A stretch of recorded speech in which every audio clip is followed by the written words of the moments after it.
All right, so it gives me great pleasure to welcome Beth Hucks, who's a PhD candidate at the University of Heidelberg, working in a joint program within Egyptology and archaeology.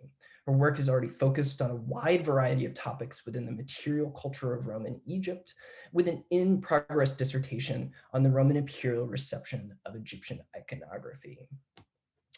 Secondly, we have Hannah Silverblank, who received her PhD in classics from Oxford and is now teaching at Haverford College. I became acquainted with Hannah through her exciting work on the monstrous in Greek literature, hopefully to appear soon as a monograph.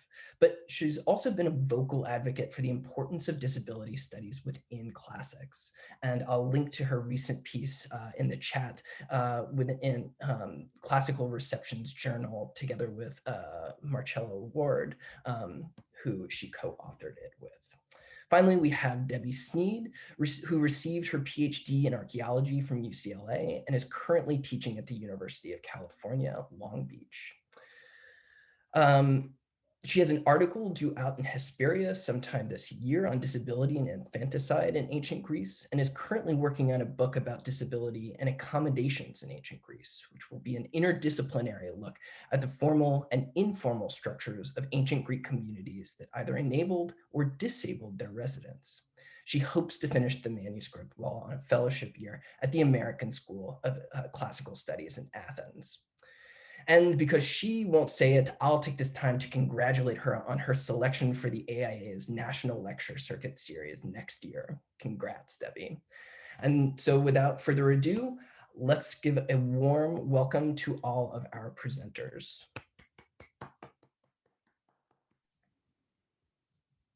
Hello, everyone. Thank you so much. I have the distinct pleasure of starting us off today. My name is Debby Sneed. For those of you who can't see me, I am a white woman with long, straight brown hair. I'm wearing glasses and a dark blue shirt with little yellow bees on it. I'm in a sort of generic home office setting. All right, so just to outline what we've got coming up for you in the next hour and a half. I, Bet, and Hannah are going to present for about 15 to 20 minutes each. Then we're going to take a 5-minute break. This break serves a few purposes. Not only does it give us just a little bit of a break from sitting on Zoom if you need to use a bathroom or get a drink or something like that, but it also gives you time to formulate any questions that you might have, type them up in a way that you feel comfortable and confident doing. And then that will lead us into our open forum, which is for discussion, Q&A, and we'll all be available for that. Okay, I'm going to get us started off today. I'm going to talk to you about actually studying disability in the context of ancient medicine.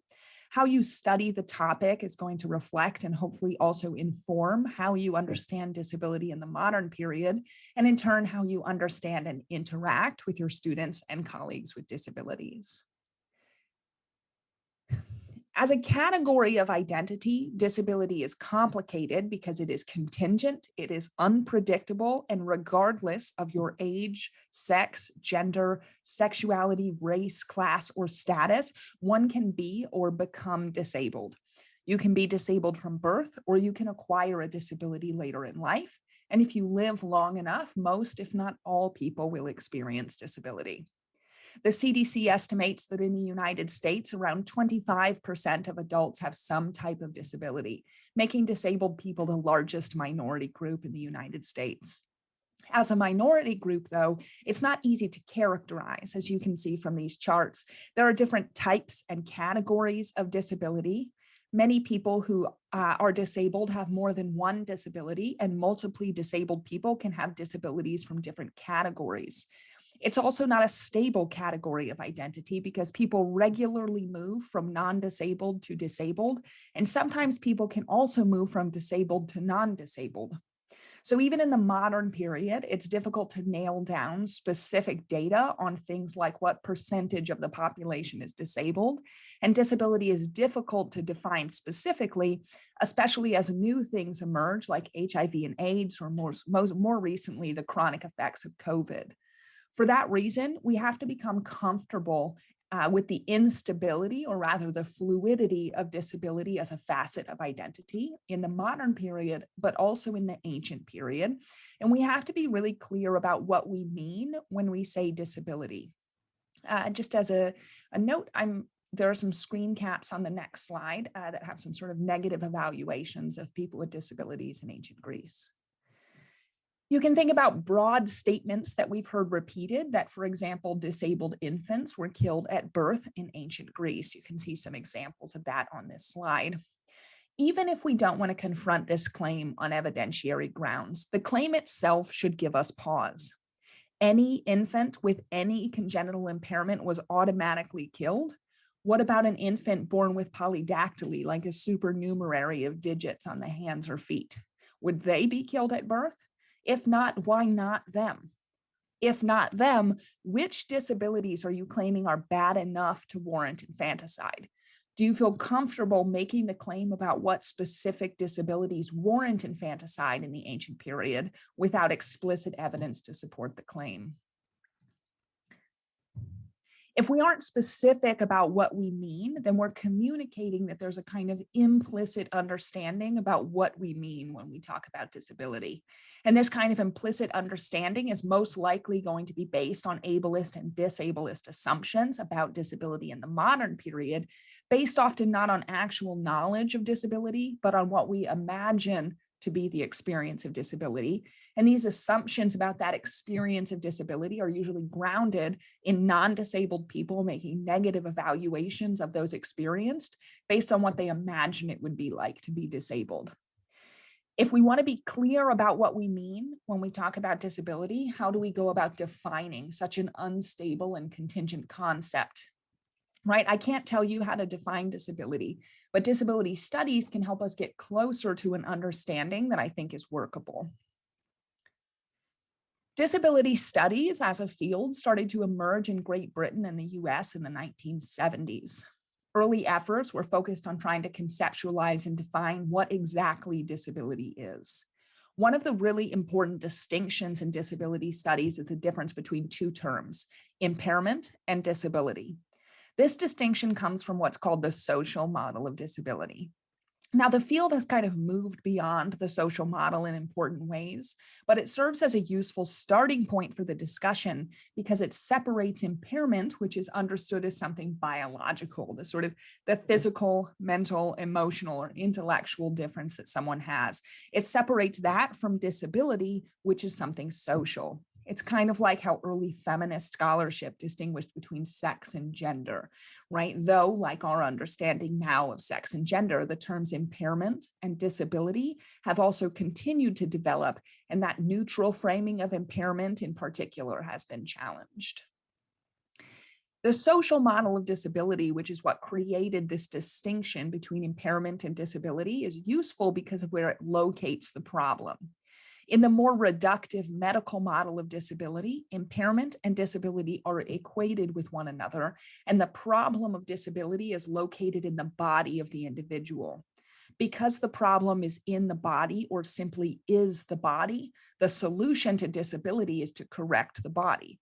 It's this belief, this medical model, that encourages people to invent things like a wheelchair that can go up and down stairs or bionic legs so that people with impaired mobility aren't limited in their use of spaces that are built for non-disabled bodies.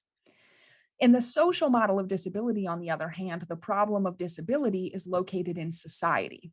Because the problem is society, the solution must come in the form of correcting the society that prevents a disabled person from participating fully alongside their non-disabled peers. With the social model, you wouldn't invent new wheelchairs that can go up and down stairs. Rather, you would replace the stairs with a ramp, and you would make ramps the standard form of entrance to raised buildings. In this model, society is what needs to be corrected, not the body of the individual. So while the social model of disability isn't necessarily the best model to follow when you're trying to understand an embodied experience like disability, it has some useful tenets that we can apply in our research.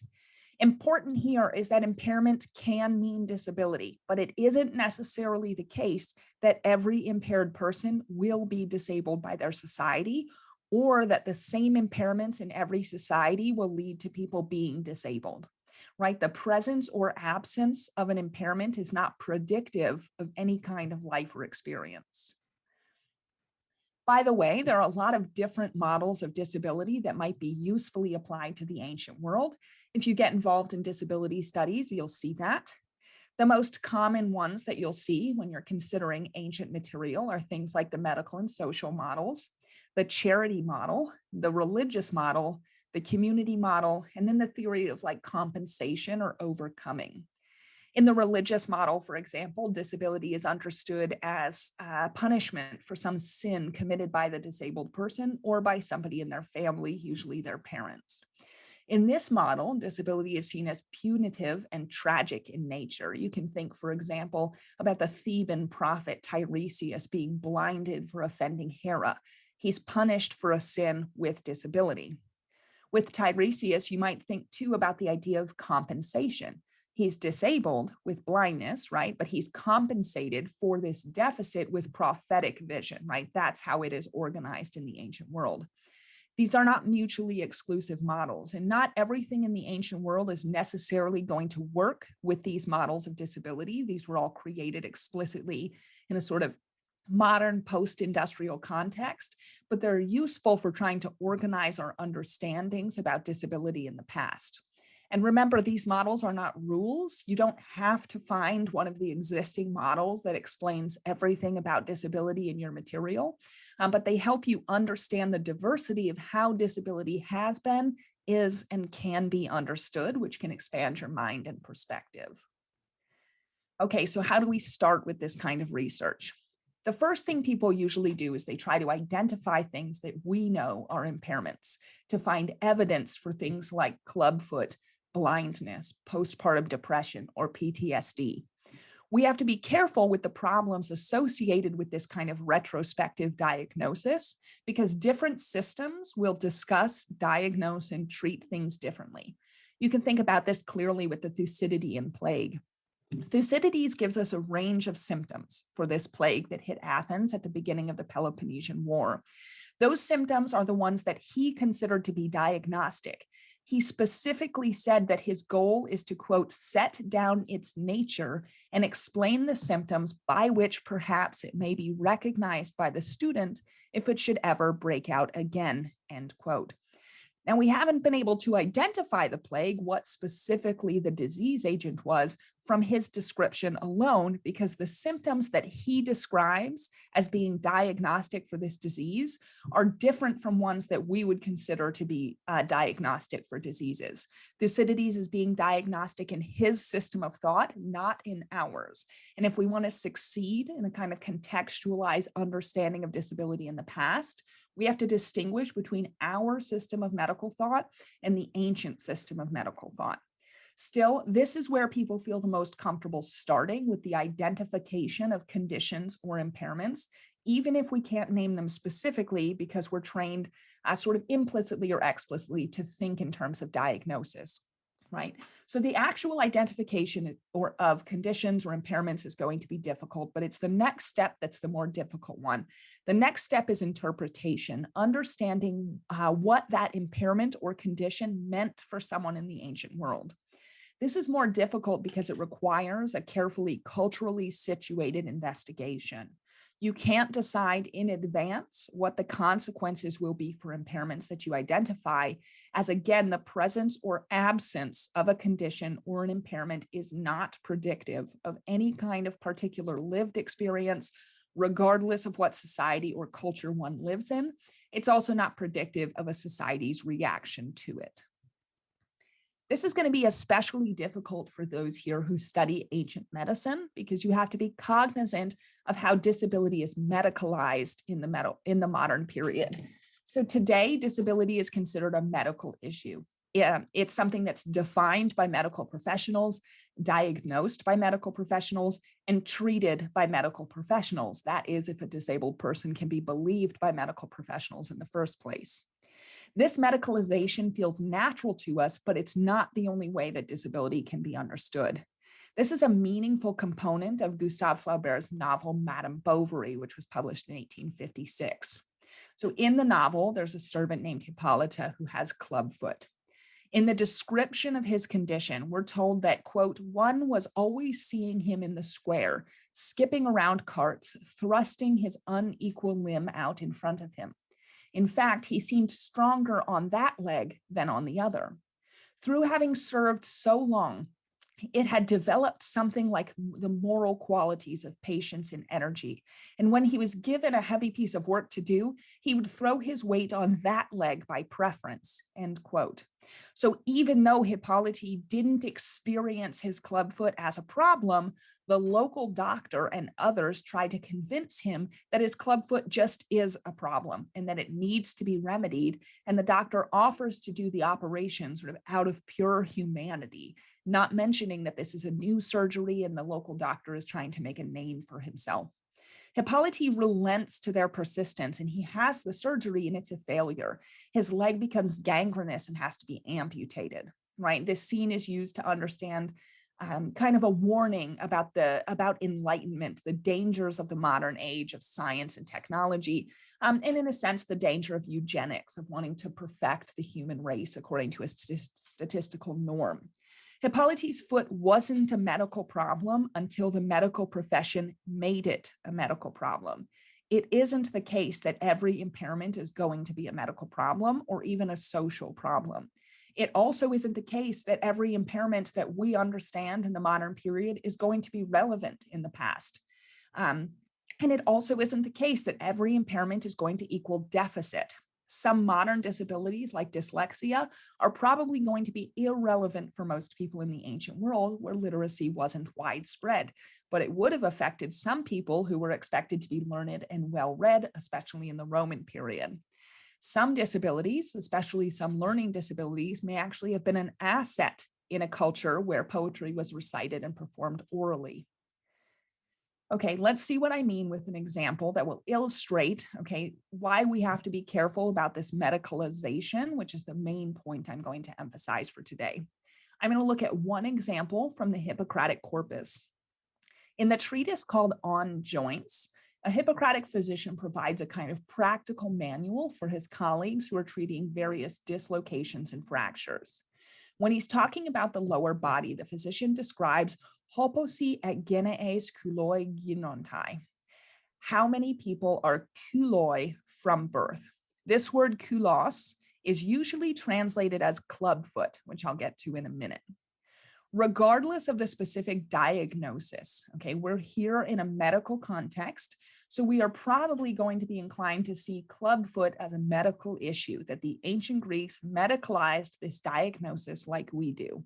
Then we might assume all sorts of things related to mobility, and we might ask a number of questions. Most people were involved in agriculture, so how could someone with limited mobility help out on the farm and with the harvests? How could he wrangle farm animals? What if he's a soldier? How can he stand up in a phalanx, the military organization that requires a large block of men working in unison? If the person with clubfoot is a woman, how successful could her parents be in marrying her off with such a deformity? Would anyone want to marry her? The problem with all of these questions is that they automatically assume the idea of limitation, that this is a problem, and we want to figure out how the ancient Greeks dealt with this problem. Now, it may be the case that this was a problem for the ancient Greeks, but its mere presence here in the text is not sufficient to tell us that. And so it's a bad starting point for the study if those are the kinds of questions that you're asking. Today, clubfoot is the most common congenital condition. It occurs in about 1 or 2 of every 1,000 live births. It's not surprising that an ancient physician encountered it. The author of our Hippocratic text says that these cases are for the most part curable, and he describes a full treatment for clubfoot, and he says that it should begin as soon as possible after birth. The treatment is not a simple one. It requires adjustments and rotations, bindings and bandagings. It even incorporates specialized footwear.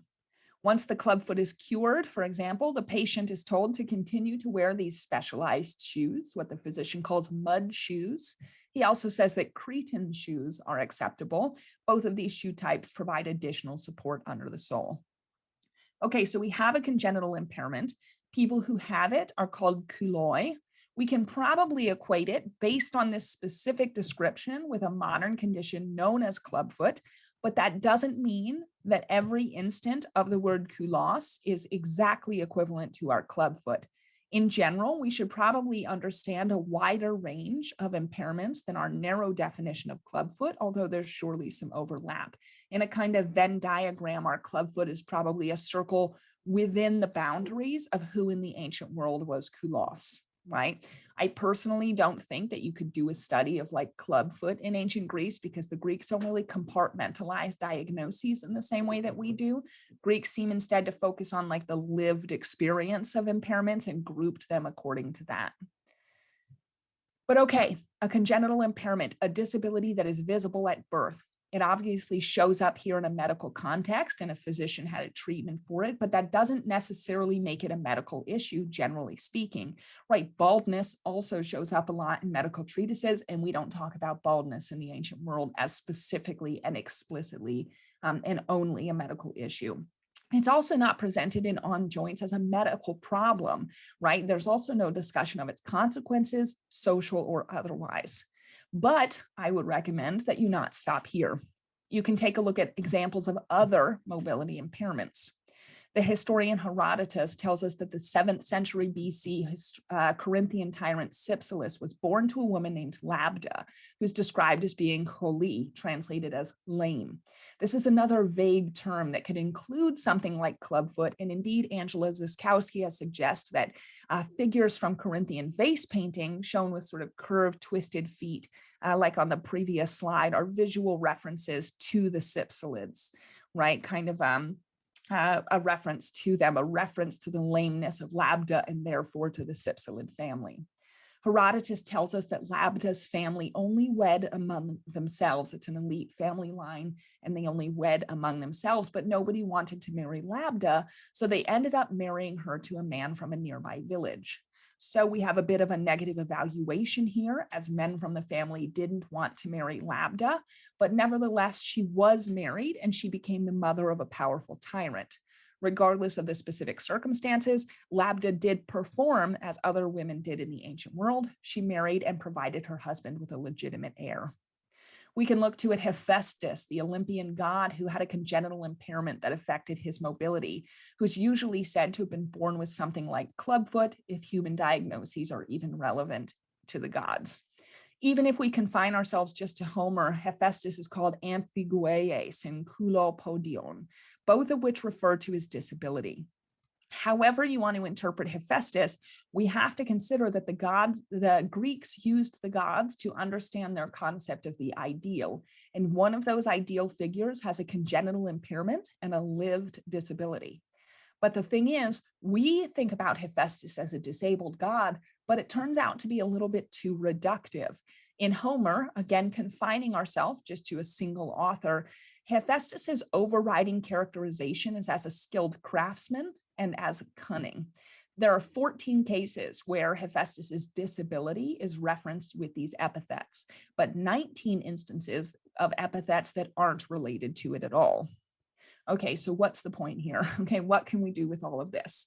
We might be inclined to start with our medical text, and maybe we want to look at just that and understand something like disability within On Joints, just one text.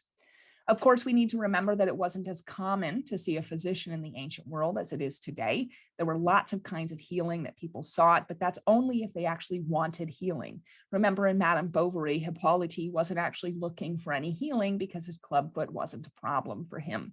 So we don't know how representative this example in the Hippocratic corpus is. Is this the dominant view of clubfoot or other congenital or even acquired foot or lower leg impairments? That's where looking at other examples, either quote unquote real, like in Herodotus, where we see Labda, or mythological examples like Hephaestus, or even very real in the sense of looking for incidences of it bioarchaeologically. Then we could look at ways that society may have constructed itself with such things in mind. We can think about how most Greek houses and buildings seem to have been single story, which means that mobility impairments didn't prevent access to these spaces.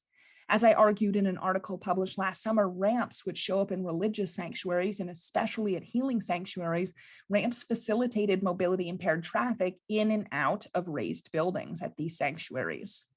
We know about mobility aids like crutches and canes. You can see Hephaestus here on the left on the Parthenon frieze. You can see this crutch tucked up under his arm. Okay, of people being carried on litters or carts, as in this Macedonian relief in the top right.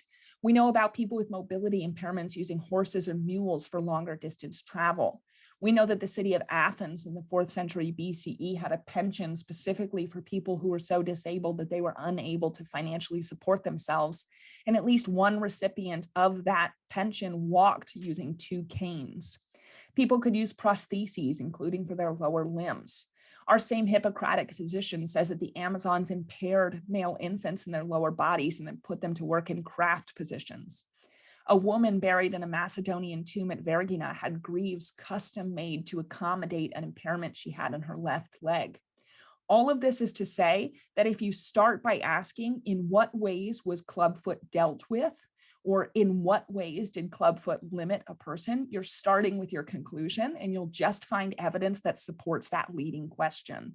By engaging with disability studies earlier on, you can confront this tendency that we have when talking about disability in the past, the sort of tendency to see disability in modern terms. You can try to disengage yourself from the assumptions that you've been conditioned by your society to make about the lives, the experiences, and the value of disabled people. And you can sort of approach the ancient evidence in the ancient world on its own terms. And by opening yourself up to more possibilities of interpretation that aren't confined to just a single text or even a single corpus, you can situate your evidence better. Disability wasn't necessarily a medical issue in the ancient world, so confining yourself there is really limiting yourself, and it can lead to really misleading extrapolations about disability in general. Okay, this is where I stop, and we're going to move on now to talking not just about disability in the ancient world, but talking about it in the modern world in our classrooms and on our projects. So I'm going to pass this over to Hannah Silverblank. I actually thought Bet was going to go next. Is that right, Bet? Yes, but I'm happy with whatever order. No, sorry, Bet is next. I forgot. Thank you, Debbie. That was wonderful. Okay, so following on from Debbie's discussion of different ways to look at disability, I'm going to be talking about practical ways to make your research, fieldwork, and classrooms accessible. I will be talking about the effects of ableism and many kinds of disabilities, both mental and physical, including discussion of pregnancy and bodily fluids. So just so everyone is aware. For those of you who cannot see me, I am a light-skinned Black American woman with curly hair. I am wearing glasses, which are not for vision, but are in fact accessibility aids because they protect my eyes from the blue light of the computer screen, which can cause additional issues. I am autistic. I have motion limitations from several car accidents. So I was not born with physical disabilities. I was born with mental disabilities, at least as far as functions in American society. But my disabilities are invisible. So beginning on that, I think that as a field, everyone should be doing their best to minimize harm. I think that should be the bare minimum request of teachers and educators and systems. Unfortunately, that is often not the case, either through ignorance or because some institutions in particular are so rigid in what they find acceptable behavior and lifestyles and aids that they refuse to provide accommodation, which can be extremely difficult to deal with and shoves people out of the field. Disabled people, like other marginalized groups, are often limited in their access to classrooms and fieldwork. Does your syllabus clearly state that your classroom has step-free access, whether you will speak using a microphone, and whether lectures are recorded and captioned? Are there content warnings in your syllabus and before lectures? If not, some disabled people might be avoiding your class. There are so many barriers in education and research already for disabled people, including additional financial burdens. If we can make it easier for disabled people, we ensure they can continue on their path to success through graduation and to careers of their own. Black, Indigenous, and people of color, now further referred to as BIPOC, in particular, are more likely to be disabled and also more likely to be mis- or undiagnosed for myriad reasons, which I won't get into here. That's why I encourage just believing people when they tell you they need accommodations. Don't ask them to go through the accessibility office, especially because BIPOC students are more likely to be denied accommodations even when they have medical diagnoses. Everyone will eventually become disabled to some extent if they live long enough, which is why there is such a strong link between elder studies and disability studies, which I think ancient medicine studies could really benefit from. But things that may be disabling in the classroom can be neutral or even beneficial in the field.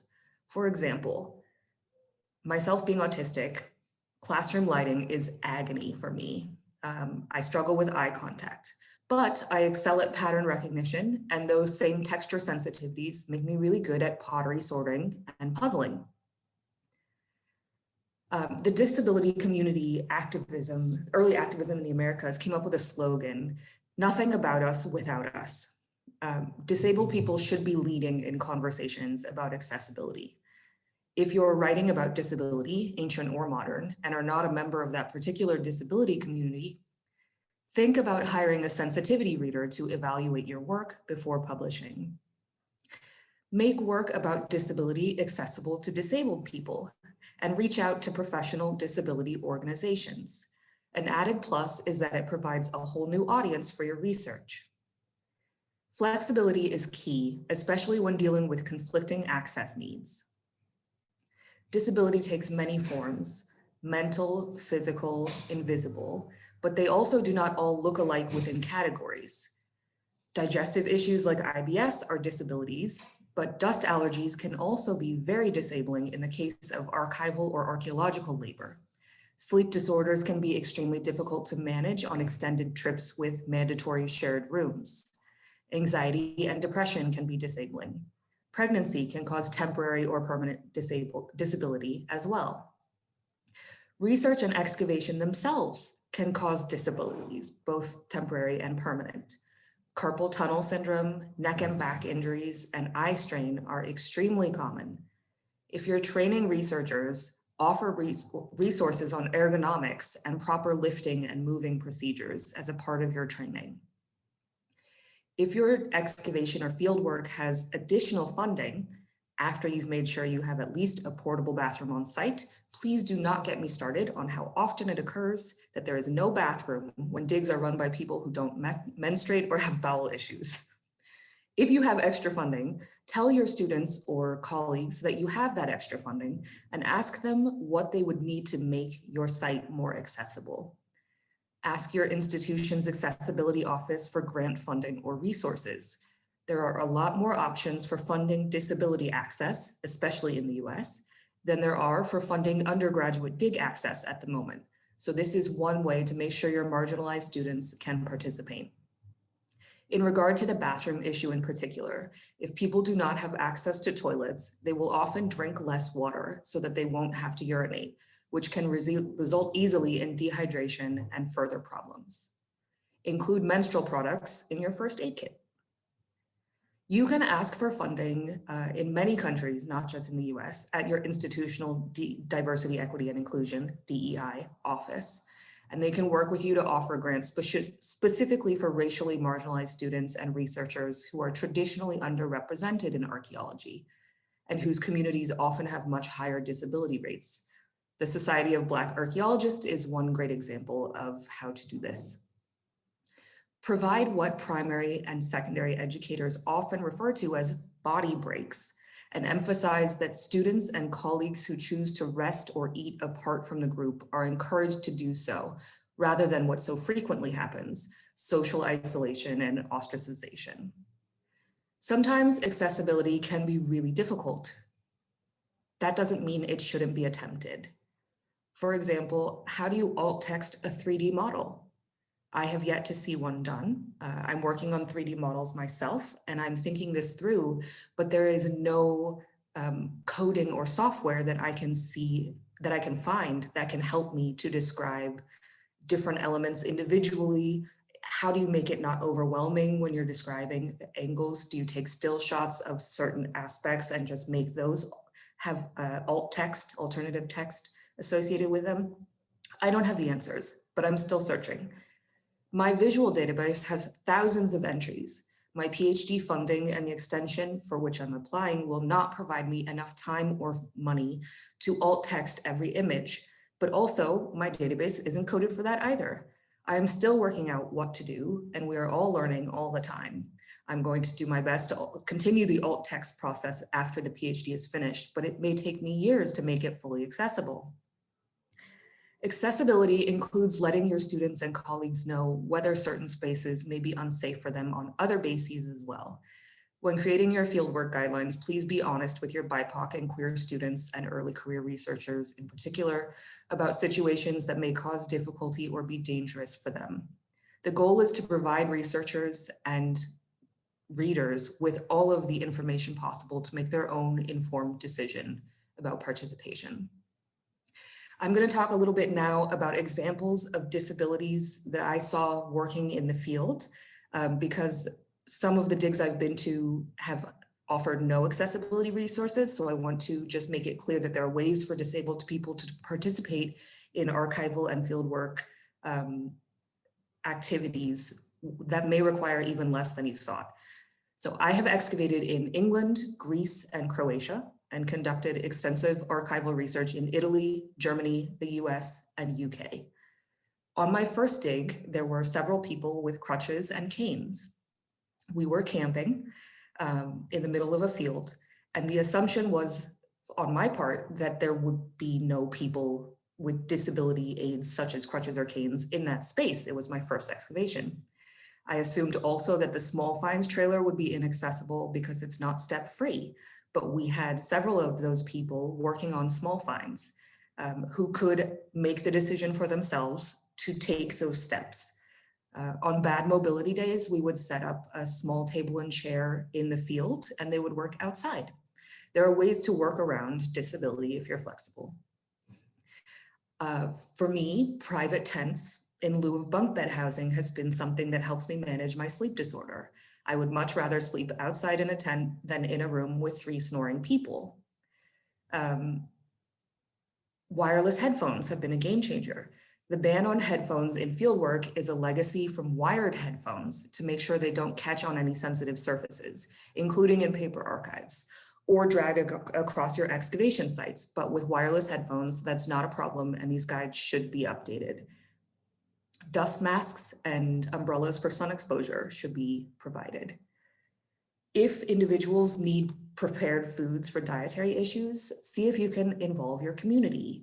We had certain people at that particular dig bring specially prepared meals from their homes because there were no refrigerator access, no refrigerators accessible. There was no electricity. If your disabled students and colleagues will need this option for food or medication, please include it in your budget so they aren't saddled with additional costs. Quiet rooms and mini fridges for medication or specialty foods should also be provided at conferences, and also helps new moms who needs privacy and refrigeration to store breast milk. Disability requirements can conflict, so sometimes disabled people will need to work together to find a solution, and sometimes that can be really hard. So just be aware of that. For instance, some people require captions because they're deaf or hard of hearing. Some people struggle with captions and find them extremely distracting and can't process what's happening because they're so focused on the captions. So at this point, I'll provide some practical resources, and I will also link to several of them in the chat at the conclusion of my talk. So if we think laterally, a lot of this work has already been done for us in the fields of biology, geology, and anthropology for archaeologists, and in library and archival studies for other more traditional researchers. I will, like I said, put those links, including the link to the bathroom guide for field trips from the geosciences. If your institution cannot provide support to marginalized students and early career researchers, They can also apply for microgrants through organizations like the Sportula, which is located in the US and provides microgrants of up to $300 for ancient world studies students and ECRs, and Sportula Europe, which does the same in Europe for up to £100 or euro. That can include accessibility aids. Full disclosure, I am a founding board member of Sportula Europe.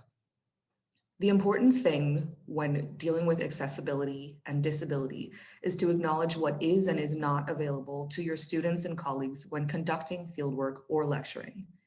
Include everything in your fieldwork manual and your syllabi and update them often. People shouldn't have to guess whether things will be accessible for them in advance. This also makes it easier for autistic and anxious people to manage their anxiety and their expectations. If you know, for instance, that refrigerated foods and individual meals will not be possible, say so. Students and early career researchers in particular may not know what to ask about or what issues could arise if they have not conducted research or fieldwork before, and may assume that no accessibility accommodations are available. They may be excluding themselves from working with you on the basis of previous experience as well. Let them decide what they can live with, what they need help with, and allow that to guide your practice. And now I will pass it over to Hannah. Thank you so much, Bet.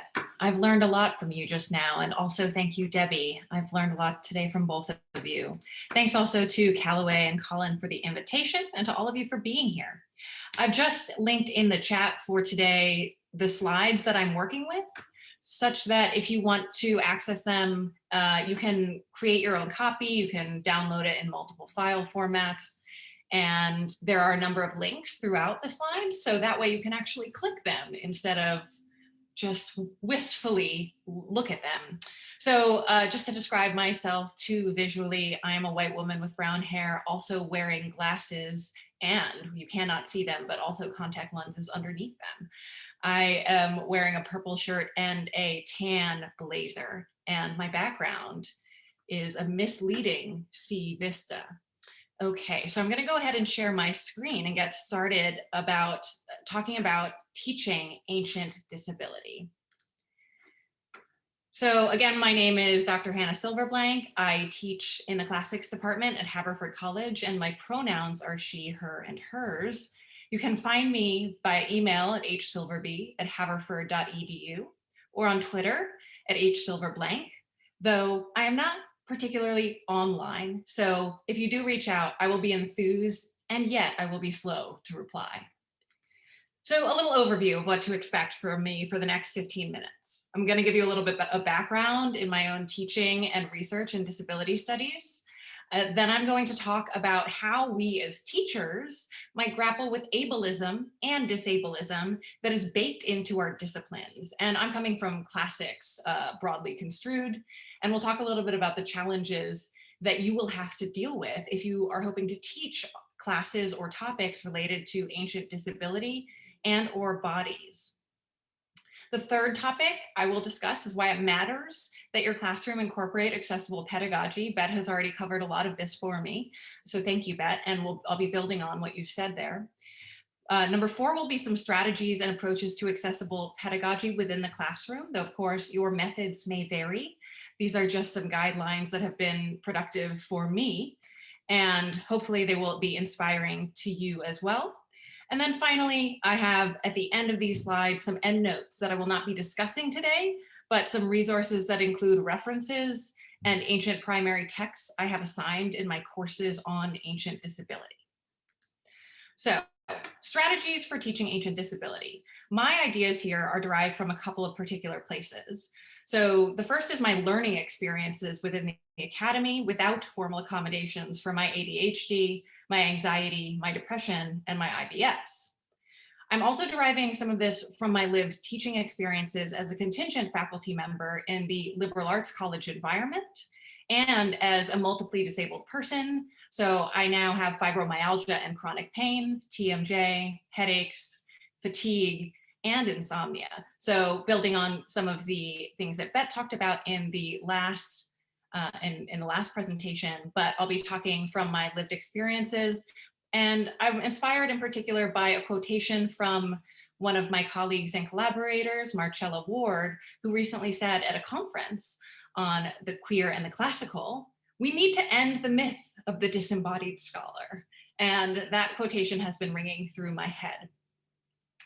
So I'm also deriving some of what I'm about to say from my research into disability studies and disability justice movements.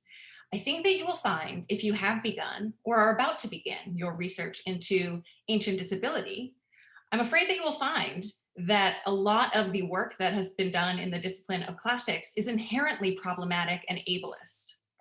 So for me, I've really been inspired by turning to transformative justice movements led by queer and trans BIPOC folks and transformative justice, restorative justice within disability justice movements. And for that reason, I've often found myself turning to less traditional academic resources than I have for some of my other research areas. I'm also deriving some of what I'll say here from two pedagogical strands. So the first is universal design in learning. And that's a concept that kind of relates to what Debbie was saying earlier about ramps, right? So it's an architectural principle, universal design. And it has been extrapolated into the teacherly and academic context, where you can think about things that could be designed exclusively and in an exclusionary way, such as stairs, or they could be designed with a de facto or default accessibility built into their architecture. And that could be the architecture of a building, or that could be the architecture of your teaching. I'm also learning from trauma-informed pedagogy, which is a teaching style that takes into account the traumas that students experience and that the institution itself or academia itself participates in and reifies. So one of the challenges that I'll start by talking about is the ableism baked into the discipline. So I have found that the foundational resources in classics, including our lexicons, including our translations, including our scholarship, all of these areas that we rely on and that you'll need to assign perhaps in your coursework, many of these are steeped in ableism and disableist ideology, even when, perhaps especially when, they are positioned as neutral. So one example, going back to what Debbie was saying earlier about some of the linguistic descriptions of the god Hephaestus, one of the dictionary definitions for the epithet that describes Hephaestus, ambigueis, is with both feet crooked or lame, and then in the LSJ supplement, with bent legs bandy. So this is a very confusing entry. I think most people, when they see this, don't entirely know what to make of it. And it has resulted in a series of very confused translations of, for example, the Iliad. So this epithet shows up in Homer, particularly and mainly in the Iliad, to describe the god Hephaestus. So here are some problems we face in translations of the word ambigueis in the Iliad. And I've given you just a selection on this slide of 7 different translators from the 20th and 21st century who do not know what to do with this adjective. And epithets are inherently challenging and poetically rich, but nevertheless, our students, when faced with a translation of the Iliad, will be very confused about what to make of what is being said in the Iliad about Hephaestus's embodiment. So for example, Augustus Tabor Murray, who gave us the Loeb translation of the Iliad, gives us both the god of the 2 lame legs and the god of the 2 strong arms. Richmond Lattimore gives us strong-handed and he of the strong arms. Fagles gives us the burly crippled smith. Lombardo gives us burly blacksmith with the soul of an artist. Okay? Strong-armed, also just Hephaestus, also Smith, also lame god. So I'm not going to go through all of these anymore, but I just wanted to give you a little sampling of the problems that can get circulated from the lexicon into translations and then also into scholarship.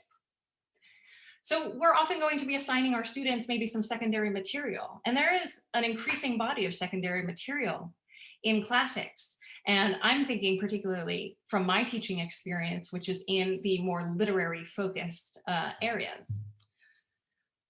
So what I want you to take away from today, and one of the main things that I want you to think with, is the fact that moments of semantic or any kind of interpretive uncertainty, these are the moments that become really strong receptacles for modern forms of ableism and disableism to creep in and distort the ancient material. These are also moments that, with their latent ableism or disableism, may have the effect, not necessarily will have the effect, of dissuading disabled students from engaging with the field and its materials because of the obfuscation and the alienation that can be experienced. So one example is from a 2018 article on Hephaestus, written by Edith Hall, one of the most famous and publicly recognized classicists, who opens a paragraph about the meaning of this word with the question, what was physically wrong with Hephaestus? Well, I just want you to think about that. What might a student think if they come across physically wrong? Because this is not in any way at the heart of what this word indicates, a physical wrongness. And it's certainly not a helpful modern expression of thinking about physical disability. So the takeaway is, if you are teaching courses on or relating to ancient bodies, you're going to need to be prepared to take a very critical approach that is informed by disability studies and disabled scholars to the what and to the how. So the what being the material you teach, and you're going to have to sort of dig deeply into the language and the layers of interpretation in these moments of semantic uncertainty, which Debby sort of explained earlier, and to the how, the ways that you teach and curate your classroom environment. And the question I pose is, what can a critical crip pedagogy do for your teaching, for your students, and for your field? Is answered very significantly with the idea that we can, if we teach this way, if we crip our pedagogy, we can create opportunities for bringing historically and strategically marginalized folks and disabled body minds into the area of study, such that we're not leaving it all to able-bodied people who reinforce problematic ableist ideas without investigating them. We urgently need an overhaul in critical approaches to ancient bodies. There is detailed and increased attention to ancient bodies and ancient disability, but the critical approaches are often unacceptable from within a disability studies framework. So how will this overhaul happen? This can occur most meaningfully and justly when disabled students can and want to become disabled scholars in our field. And I include this quotation from Leonard Davis's Beginning with Disability, a Primer, in my syllabus when I teach ancient disability. Your views and insights can contribute to the evolution of the field. It is very possible for students studying disability to affect change within this field. So some of my core guidelines, I tried to kind of synthesize some of the approaches that I take to my classroom. The core guidelines are to be clear, to be sensitive, to work with the idea of crip time, which I'll define, to work with access and disability services offices, and I'll qualify that, and then working beyond access and disability services offices. So the first tip, be clear. In your lesson planning, prioritize structural and thematic clarity. It helps your students if you can tell them what to expect in each lesson plan. And it's very helpful to provide advance notice for kinds of activities. You can also provide supplementary materials like slides and handouts in whatever appropriate formats, and you can provide those either at the start of class or in advance in multiple modes. You can also provide dynamic structure with opportunities for small group work, time for thinking, time for free writing or personal engagement and reflection, and of course, body break time. And after I finish speaking, we will have our body break today. Be sensitive. Use content notes throughout assigned readings and on your syllabus, as Bet has already said. Attend to ableist and disableist language and metaphors in your own speech, as well as the speech of your students, and have open channels for talking about this. This is something that created the most controversy, perhaps in my experience teaching ancient disability, is the different levels of attunement and sensitivity that students brought to thinking about their language use. And so this is something that if you center as part of your collective learning experience, then students can more readily speak with one another about, or teach each other about, the implicit ableist metaphors that they are using without even realizing it. So I suggest using Google Forms, or if you're Google averse, using freesuggestionbox.com so that your students can communicate with you anonymously if there's not an innate culture of trust in your classroom, or if that works better for certain individuals. As Bet said, it is imperative that you do not assume your students are lying to you about their learning or their disabilities. It is imperative that you do not assume learning looks the same for all of your students. In terms of the physical manifestation of the learning experience. And then tip 3 is to work with crip time. What is crip time? And I'm quoting here Alison Kafer's wonderful book, Feminist Queer Crip. Kafer writes, "Crip time is flex time, not just expanded, but exploded. It requires reimagining our notions of what can and should happen in time, or recognizing how expectations of how long things take are based on very particular minds and bodies." So one thing I suggest to work with crip time is to offer students due dates versus due dates. And so to spell that out, DO dates is what I'm suggesting instead of DUE dates, rethinking timed activities in a general sense, and being flexible about timing, and maybe emphasizing student autonomy with timing. So I know I, for one, in a class of 45 students, if they all submit all of their work on the same day, I'm not going to get all through it on the same day. So I might give them a week-long window where they select the time that they are going to submit something. Or you could give them more flexibility, but I understand that for some students, structure is helpful. But I think more than that, autonomy is important. Tip 4 is don't reinvent the wheel. It takes a lot of work to crip your pedagogy. And so you can sometimes find ways to work with whatever Office of Access and Disability at your university or universities to figure out what they can help you with. Of course, you have to ask yourself, how can they help you, as well as what are the limitations there? And Beth has already explained some of this. But I have found that access and disability offices, although they have many limitations, can provide technical resource support that I find immensely helpful, such as for readings that I assign. If I've scanned a lot of PDFs, for example, they can create screen reader friendly files for you. They can perhaps record audio of assigned readings. And this is one of the most popular forms of accessible pedagogy that I have in my teaching in terms of student feedback. The audio recordings of assigned readings that are recorded either by myself or by my TAs or by students working for the classics department where I teach. These can also sometimes be provided by access and disability offices and or libraries. And you can talk to librarians too about copyright and questions about all of that. They can also provide support in terms of providing paid note takers for class sessions sometimes, so that every member of your class can have access to an official and centralized body of notes. The accessibility and disability offices can also provide support in captioning services, as well as strategizing uses of technology in your classroom, teaching you how to do that, teaching you in general what resources the school can offer beyond what you might expect, making you aware of accommodations that you can build into your course design. So for example, I went to my ADS office and I said, give me the list of every accommodation you give. And then I got that list and I built every single one into my class. Number 5 is think creatively. And this is where the access office is insufficient because it's not always going to provide genuine access for all students equally. So the question is, how can your classroom remedy this or remediate this? This will vary based on the level of surveillance or limit or sort of fixity or rigidity that your institution requires. But what's important is that you develop a critical awareness of your own agency within your classroom to make meaningful change.